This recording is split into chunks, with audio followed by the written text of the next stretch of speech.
Welcome back to Today with Dr. K. I'm Dr. K. Wise Whitehead. I'm joined again by Mayor Brandon Scott for our monthly conversation about Baltimore, how it's doing, and where are we going. Thank you so much, Mayor Scott, for joining us. Thank you for having me, Dr. K, as always. As always, I want to start with this new mask mandate for K-12 students in public schools throughout the state of Maryland. That was just voted on recently, a vote of 10-7. I'm concerned that 17 people are making a decision for all of Maryland, but I wanted to get from you what you think about that and whether or not that's going to get us closer to being able to protect our children. Well, listen, I think for us here in Baltimore City, Dr. K, we were wonderful to have and grateful to have the leadership of Dr. Santalicious and our school board who already had us doing this. So and have been doing it for quite some time. We know that when you look at, again, when you look at the state of Maryland data, when you look at places like Baltimore City, Montgomery, Prince George's, who have been throughout this pandemic, not afraid to take on these stricter things, they're the places where you've seen over time lower positivity rates and things from COVID. So we're grateful. I'm grateful that the folks at the state are going to be doing it statewide. It's the wise thing to do to protect our young people, our most precious resource, while they're getting educated in person as we know they need to be. Now, if you look at the numbers across the country, there's always this feeling that African Americans are not getting vaccinated at the same rate as our peers across the country. But Baltimore City seems to be the reverse. It seems like our vaccination numbers, I know under the direction of Dr. DeRosa, we seem to be doing well with that. Am I correct in that assessment? And if so, why do you think that is?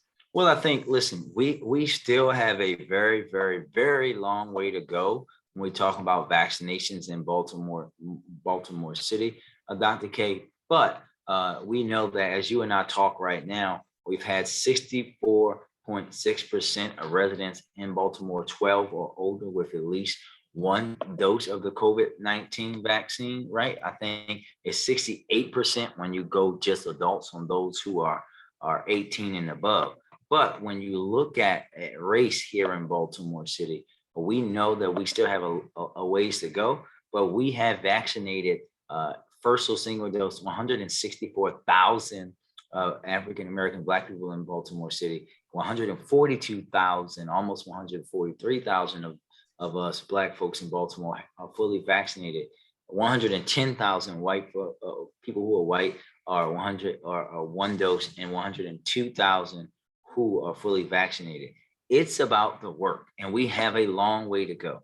It's about the work. It's the stuff that we've done, right? Working with our health partners, our community partners, getting credible messages out into the community, making sure that people know that this vaccine is safe and is the right thing to do. But really, it's also because our residents in Baltimore know that African Americans have been dying from this at higher levels. And we very much think about the great work that folks like my Mayor's Office of Immigrant Affairs, the folks at Build and others have done to build those bridges with our Hispanic community, also which the vaccination rates are increasing, doing those clinics in the neighborhoods with people. That's how we've been able to do it. We have a long way to go, but we've made significant progress.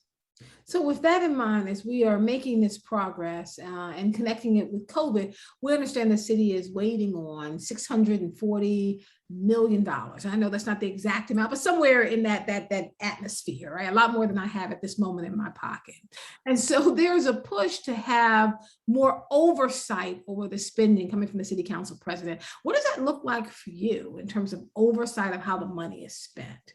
Yeah, I mean, as I said in my virtual address on Monday, we already were committed to doing quarterly updates for the city council. We're going to look forward to continue to do just that. We also have reports that we have to give to the federal government, including the first one, which we filed already. This is about making sure that we have an open and transparent process.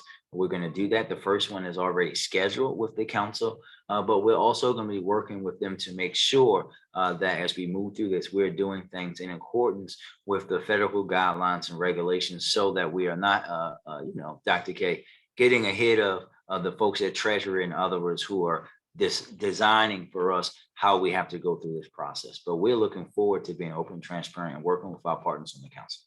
And so I know that you had an exchange with an actor coming out of Baltimore City on Twitter, like, look, almost begging you in a sense, put some of the money towards trying to help our children. We know that, because you and I have spoken about this before, a couple of years ago, it was like 75 schools, then down to 40 schools. And really it's 27. Out of that 27, it's at least 6 or 7 of them that have AC that just needs to be fixed. So maybe about 21 that don't have it at all. Could any of this $640 million plus go to that? I know it's a 5-year plan, but we're talking 21 schools now.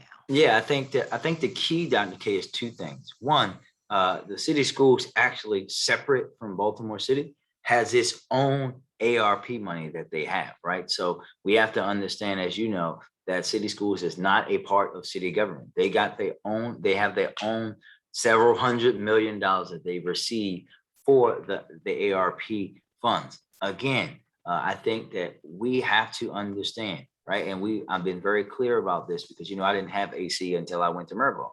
Right. And when you're talking about these temperatures, it's something that we never want our students to go through.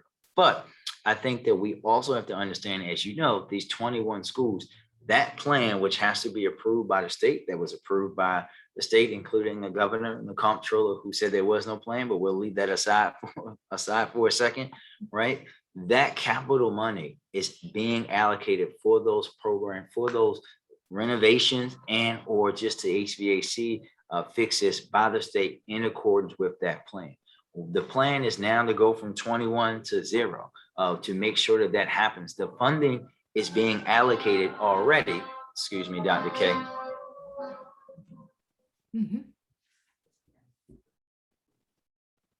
The funding's being allocated already. We just have to make sure, from my perspective, from an oversight and accountability, that I am working to make sure that the system stays online with that plan that they laid out, that they're getting the funding from the folks that are giving them the funding, and that they're meeting those guidelines and timelines so that this issue is put to bed as they work through that plan. So talking about what's happening with the school system, we've talked about the state of schools repeatedly. We're always having to inform people how it kind of works here in Baltimore City. Your thoughts, as someone who's come through the system and has a detailed understanding of the system, on an elected school board, that parents are saying, look, we need to get some control here, that if we can elect people, then they can respond to us directly rather than being out of our control. And so we have no oversight over them. Where do you stand on that?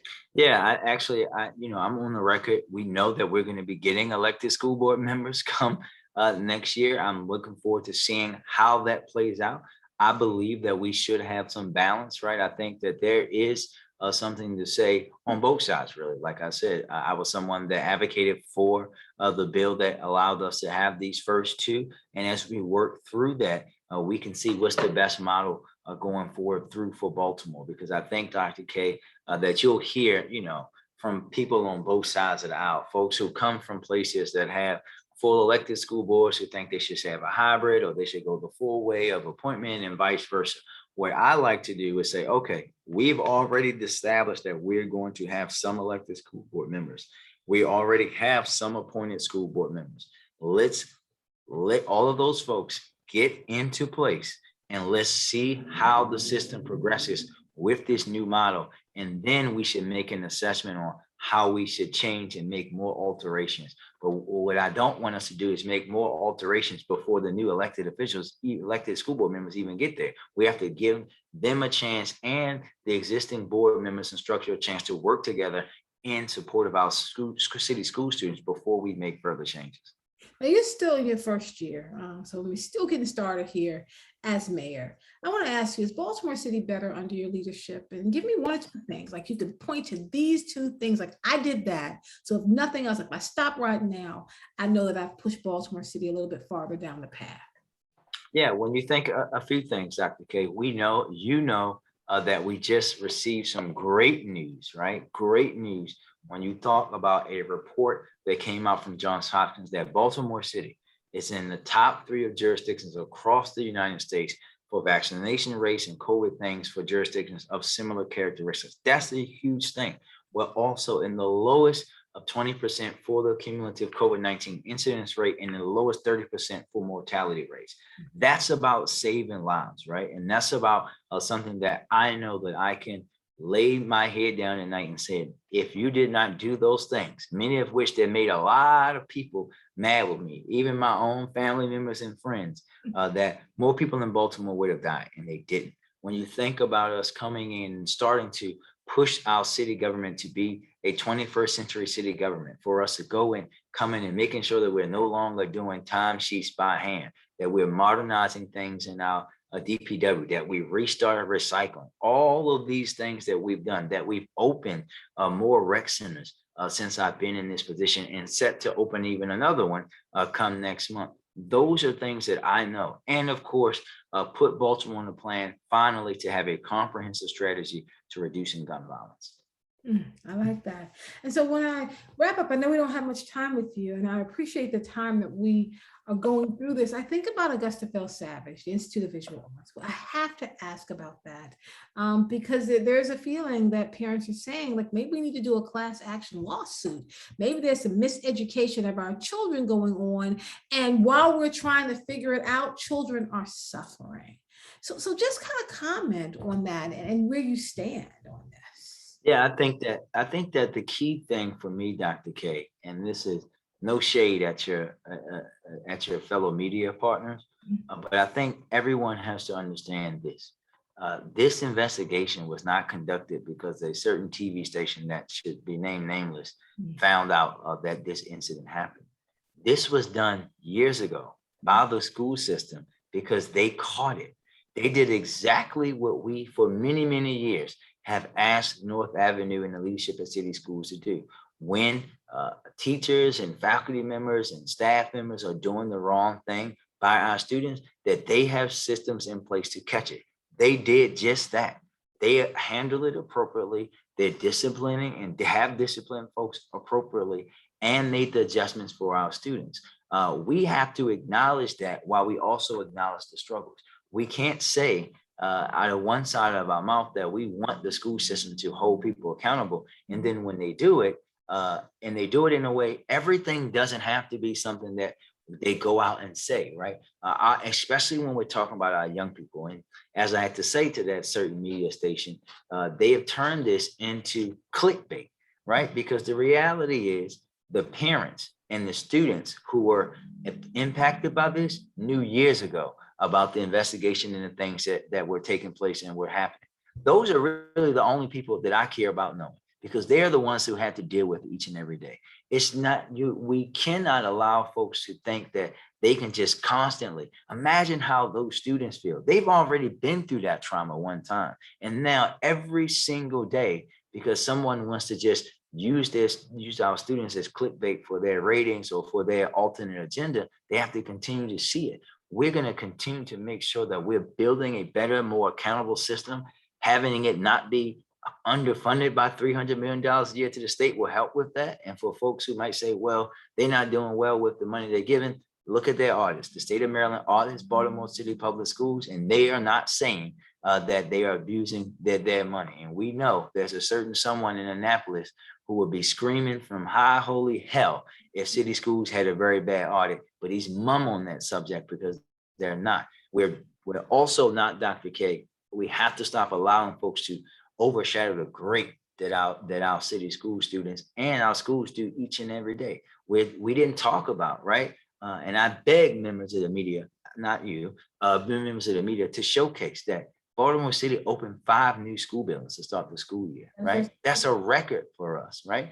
That we're not talking about, you hear folks saying, well, like they have a better school construction thing in Anne Arundel County or this county. And I almost laugh at that, because you know what? Every single jurisdiction in the state of Maryland will now be doing their school construction and renovation on the basis of how Baltimore City does theirs. We are the leader. They are following in the model that we set forth. And we have to talk about that as well while we work to make sure that the system is doing everything that it can to benefit every student that we have. Last question for you, which is not a lighter note, but a different note, not a political question, because it's been 25 years since Tupac Shakur was killed. And for some of us, we remember Tupac, the artist, for you in Baltimore City, you know, Tupac, the student coming through BSA, making his way around. And so this week, there's a lot going on to celebrate Tupac's truth, from parks to the event that I'm having at the Lewis Museum, to the work that Dr. Lamar Shields is doing, just to help us to remember. Young people don't know about Tupac Shakur. So I just want to have you speak about that in our last question. Yeah, I think for me, and I actually just left Tupac's cousin Shamaya, who like me, went to Martin Luther King Elementary in Park Heights, like me, lived in the 2500 block of West Cold Spring Lane, and like me, understands the legacy of Pac. And Dr. Lamar, as I call him, was there as well. And for me, Dr. K, because I always jokingly say that I'm the second most popular person to ever go to Roland Park Elementary Middle School, or Roland Park Middle School.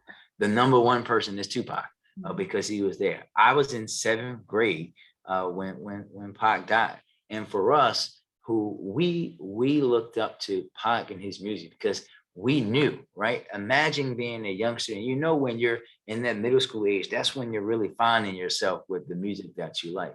Imagine being a young student in a classroom with teachers that he had at a school that he went to, right? The difference it was from us, right?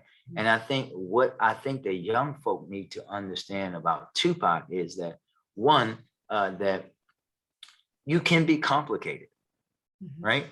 That's the thing. Like, I'm a very complicated person. People can't figure me out, because partly that's the nature of us. That's the nature of Black people. It's the nature of young Black men, right? We're complicated individuals.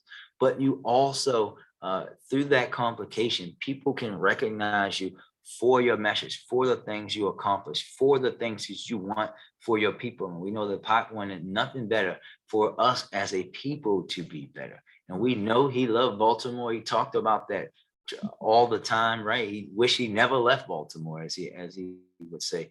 But I think that for the young people today, the most important thing is that Pac honed his craft. And actually, we found out today from one of his former rap group members, Mouse, who was in an early rap group with him called the East Side Crew, that park in Penn Lucy is where Pac wrote his first rhyme. Wow. So when you think about the history of Tupac, one of the best-selling musical artists of all time, for young people in Baltimore, it started off of Old York Road. That's a huge thing for them to understand and know and understand what they can grow to be. But also, as a hip-hop head, they should know and love Tupac so that they can understand that in order to be in the creme de la creme of artists, you have to put work and effort into your craft. You have to be able to have a message, some music that is going to be long lasting, something of which I think their artists could do a little bit of learning and understanding about today. Thank you so much, Mayor Brandon Scott. Thank you for your time. I look forward to our next conversation. Thank you, ma'am.